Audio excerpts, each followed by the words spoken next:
So guys, Zimbabwe is in election periods right now, and it's going to be interesting to see who will be the new president or if there will be any change at all. One of the things that I want to talk about in this video is the manifesto that was released by the CCC. They were the party that released the manifesto, whereas ZANU-PF did not release one.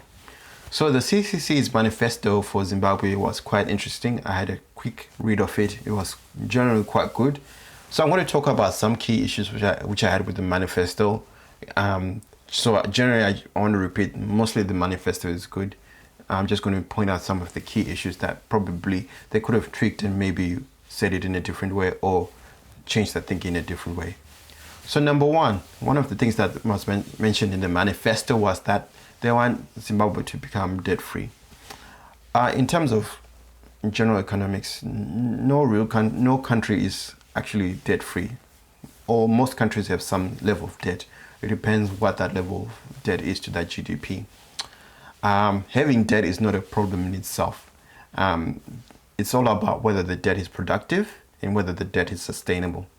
And if the debt is productive, as in it's being used to produce or make asset or invest in assets that will provide the country more economic growth or revenue in the future, then that debt is not a negative thing. It might be just seen as leveraging a debt to make your country more economically sound, more economically buoyant and stronger to weather future storms. So I don't think that that if the CCC government comes into power, it should aim for a debt-free Zimbabwe, but rather to really shift the narrative of using debt for things that are not going to be productive to things that are productive. And one of the tools that can help a government decide what productive means to invest in is just doing cost-benefit analysis. Is one of the key tools that economists use worldwide in terms of deciding what projects are worth investing in or not, and whether government should borrow that money for that particular project. And if those cost-benefit analysis is done thoroughly and rigorously, they can be quite beneficial and really give government the adequate guidance they need in terms of investing in the future. Another thing that was mentioned in the manifesto that caught my eye was around pension funds.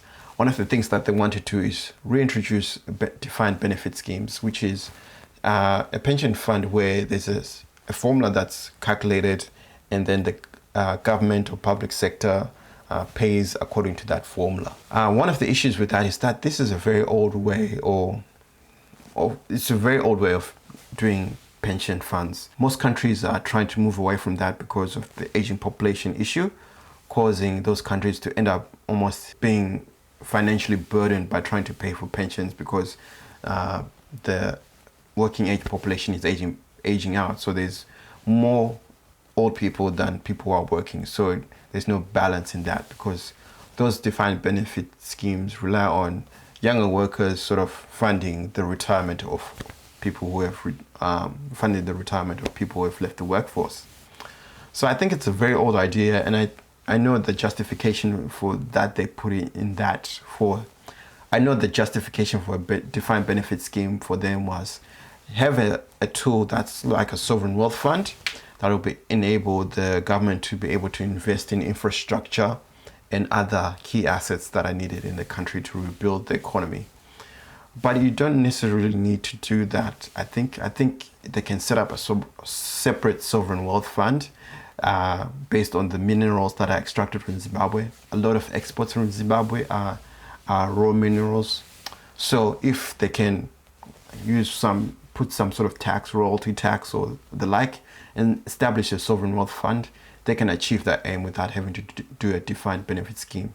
I think they should not go that way because it might put a little bit of a burden in terms of that scheme. And also, if it becomes a government entity as well, there's always that chance that money might be mismanaged as well. And I think CCC is trying to minimize state-owned enterprises playing a part in how the economic future of Zimbabwe is run, but rather allowing that the market be a mixed economy with the right share of public and private actors working in the economy to make Zimbabwe's economy strong.